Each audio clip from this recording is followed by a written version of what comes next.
Alright. Oh, I'm wearing the same jumper as the last video.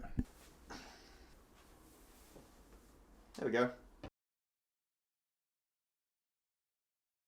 Ninjago Dragons Rising is such a good show, but before we get into it, I need to talk about something. Thank you so much for all the support on the last Ninjago video. I had no idea it'd do that well, so I appreciate everyone who stuck around, viewed it, and subscribed. For all the new people that have subscribed, I need to warn you now that I'm not just going to be talking about Ninjago for the rest of my life. I like to do a lot of things. I don't like being held down by just one thing. So I will talk about it a few times, but don't expect every video to be about Ninjago. Just stick around and watch the rest of my content. I'm sure you'll still enjoy it. Now let's get into the video. After season 16 of Ninjago ended, it was announced shortly after that a new season was already in development. This new season was advertised as a new beginning for the franchise, being season 1 of a new saga. To promote the show, fragments of a poster slowly got released, and it was up to the community to put them together and reveal the name. There was also a countdown for when the season would drop, June 1st. The poster was put together, revealing new characters, and the countdown concluded, and Dragons Rising released.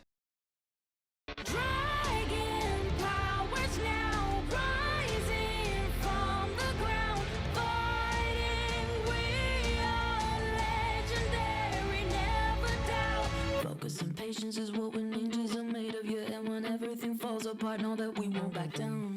We fight, aim high, spin, fly, behind ninja for what's right. We aim, spin, behind ninja for what's right.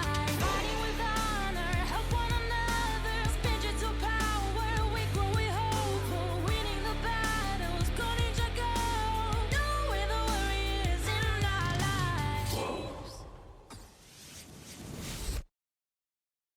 Obviously, I'm a big fan of Ninjago, and the build up to this new season was insane. The fun thing about living in Australia is that our Netflix is different to other countries, and Dragons Rising wasn't on Australian Netflix, so I watched the episodes on YouTube. Now I've watched all 10 episodes, and will wait patiently for part 2 of the season. Time to talk about the characters.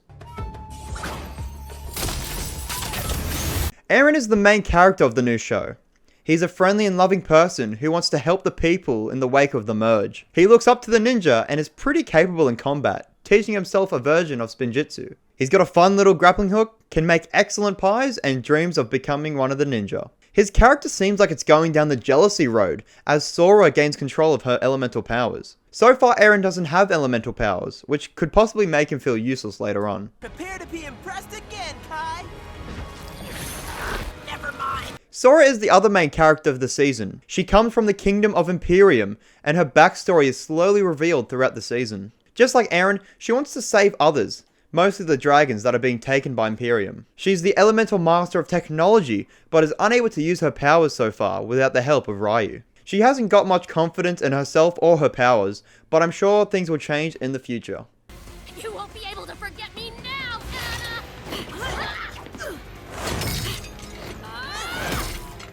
Oh, come on! Seriously, I still don't remember her. Ryu is a baby source dragon who can amplify elemental powers. He was saved by Eren, Sora, and Lloyd and returned to his herd, but decided to stay with the training ninja. It appears Ryu is not ready to leave your little group. I talked about Lloyd in my previous video, but in this series he takes on the role of a mentor, like actually this time. He doubts that he can be a proper teacher, but later accepts his role and begins training Eren and Sora. Your power level is off the charts, but your attacks are all over the place. Kai, Nia, and Zane appear throughout this first part, but nothing has really changed with them. If you saw my last video, you know what time it is. The show starts by showing us the merge from Eren's perspective. I really enjoy this because we get to see the ninja from an outsider's point of view. This is a great change of pace because over a decade, we've seen everything from the ninja's point of view. With this third person perspective, they look cooler and more heroic. There are subtle hints early on in the season of certain plotlines and concepts that would get explored later on. Sora feeling like she's had a connection with technology since she was a baby, hinting at her elemental powers. Sora talking about how she's from Imperium hints at her backstory and how connected she is to the kingdom. And Source Dragons early on, hinting towards the power supply behind Imperium, being a massive Source Dragon. The animation and visuals look fantastic. The lighting looks better, and the animation looks like a mix between the two different styles of animation we had in the show before. The action still looks really good and fluent, and the elemental powers still look really cool. The fact that the characters' hands glow when they use their elemental powers is just a neat touch to me. It's kind of like Cole's powers in the seasons prior. Wildfire's fire looks different to Kai's, being blue, possibly meaning she's more powerful than Kai. The ninja have been split up thanks to the merge, so seeing them show up again gives me a nice feeling in my gut. Whenever someone shows up, it's kind of a hype moment. The only ninja that don't appear in this part are Cole and Jay, so there's more hype to have in part 2. This could be unrelated, but I like how the claws of Imperium reflect the dragon hunters from Hunted. They both hunt dragons and use them as power sources. And both even have hover vehicles and chain guns. I said this in my last video. I believe they should have killed off Master Wu in the final season. I think it would have been more impactful and would have been great motivation for the characters. It would have been perfect too. It could have done it at the end of his sick-ass fight with the Overlord. Right here, do it right here. I'm not sure exactly, but I'm pretty sure they're implying that Master Wu has passed away in this season. Lloyd talks about him like he's gone, and a strange ghost shows up who sounds like Wu. Even in a flashback, he says this. I hope you do a better job than I have when you become master of this monastery. This could allow Lloyd to become a full master like he was meant to be. The amount of background characters is so fun to point and go, hey, I know him. There's Geckles and Muntz from Master of the Mountain, Serpentine from Rise of the Snakes and Seabound, Whack-Rats from Prime Empire, and so many new characters. There are a lot of mysteries that will probably be answered in part 2, like why did the merge happen? Why does Wildfire also have firepower? What's the deal with Ghost Wu? And why is there an Imperium monastery? It's these mysteries that keep me engaged with the show and wanting more. The next Elemental Master of Wind? That's really cool. It's really neat seeing young Lloyd training with Master Wu. We only saw him training a couple of times as a child, but that was mainly with the ninja. This is just one-on-one uncle and nephew training time. I really like the scene where Lloyd connects to the massive Source Dragon and sees a potential future. It's kind of dark as well, seeing tombstones and the ninjas' masks. It's gotten really dark all of a sudden. There we go. Now it's time for things I don't like.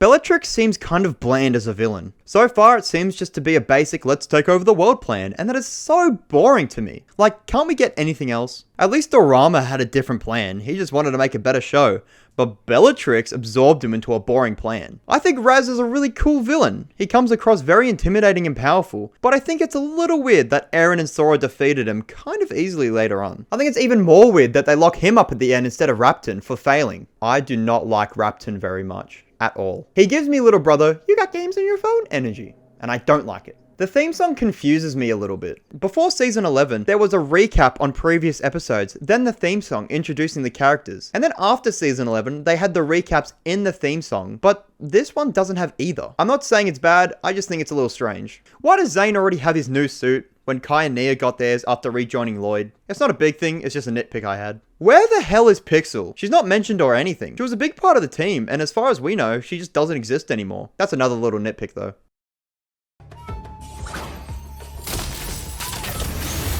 Part 1 of Dragons Rising did an excellent job setting up these new characters and world, and I pray to the Ninjago gods that part 2 is just as good or tops this part. I think technology being an elemental power is pretty cool.